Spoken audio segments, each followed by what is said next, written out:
rocket-propelled grenade, or RPG for short, is one of the most used anti-tank options in Squad, used by almost half the factions in Squad in some capacity. There is no other anti-tank weapon in Squad as versatile as the RPG, with both fragmentation and heat rounds to deal with infantry and vehicles all in one kit. But too often, I see this beautiful weapon not used to its full potential. The RPG deserves better than that. So today, I will be showing you how to master the art of RPG. Let's talk about how to use the RPG first. Most factions will have a PGO scope attached to the RPG, while some factions like to use iron sights instead. Or maybe they're just too poor. Anyway, here's how to use both. The PGO scope's big cross at the top of the scope is 50 meters in range. Immediately below the big cross, the smaller cross is 100 meters in range. Then, below the smaller cross, you have a whole grid. Oh my god, what does it mean? Don't worry, it's actually really simple. Each number on the left corresponds to a range at 100 meter intervals. So, 2 means 200, 3 means 300, and so on. This goes on until you get to 500 meters, which is the max range of the scope for fragmentation and heat rounds. If you'd like to go any further, you're just gonna have to wing it. Okay Monty, but where do I aim inside of this grid? Well, when standing still, you always aim at the center of the grid, where the two lines meet, corresponding to the range of the vehicle. However, if the vehicle is moving, you will need to lead the vehicle a little. How much you lead depends on how fast it's going. Honestly, the horizontal axis, which determines speed, is a little useless in Squad, because it's very difficult to just eyeball speeds. It is best learned how to lead vehicles with practice. It's best to aim center mass while leading the vehicle. Leading more, the faster the vehicle is moving.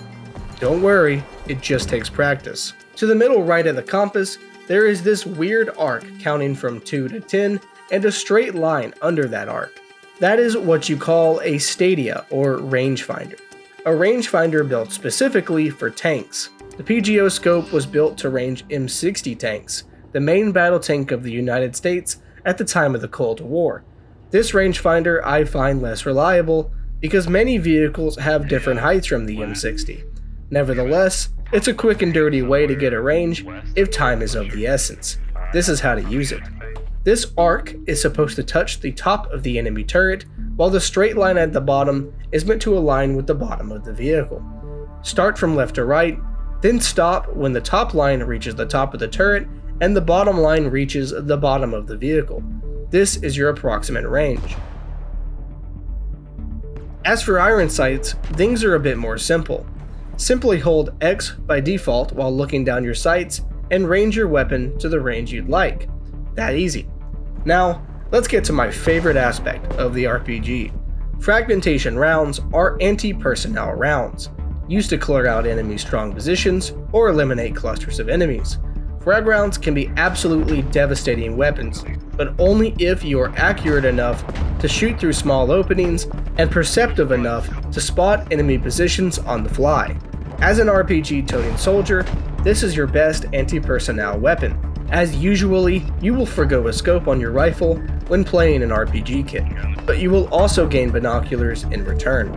Use your binoculars to spot enemies before they spot you, or identify structures enemies might be using to hold off your team's assaults.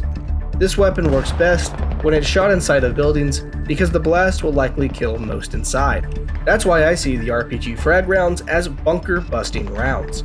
Save the frag rounds until you come across a building that needs an interior makeover or a cluster of clueless enemies to shoot. These rounds are not cheap, at 30 ammo a round, so they need to be used wisely unless you've got a treasure trove of ammo nearby. That said, there will be times where you will need to use the fragmentation rounds for a less than ideal target, like a lone soldier or targets that you cannot clearly see. It comes down to your ability to be resupplied and your own judgment. Learn to aim through doors and windows so you can hit the interior of buildings. You don't need to see enemies inside of a structure necessarily either. You can prep those buildings for assault with your RPG if your team is on the offensive. It's all about finding positions the enemy either is using or might use, and clearing them out as fast as possible. The RPG comes with tandem rounds when playing the Hat Kit. Unfortunately, this is one of the worst heavy anti-tank weapons in the game, due to its extremely limited range. It can only shoot to a maximum of 200 meters in range, meaning you'll have to be relatively close to fire your shot. Tandem rounds are also shot differently than heat and frag rounds, but it is relatively simple to figure out. At 50 meters, fire from the big cross that the heat and frag rounds also use for their 50 meter range.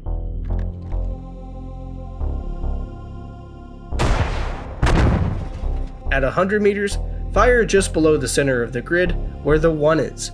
The 2 vertical parallel lines in the center is where you aim. At 150 meters, marked with 1,5, is the 150 meter range.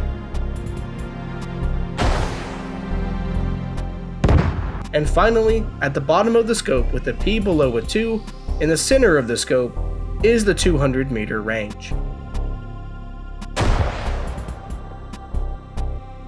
Now you know how to use the RPG to its full potential. Remember, it takes practice, so don't be angry when you miss a shot or two. That's all I have for today. Now get out there and make some poor bastard's day a lot worse.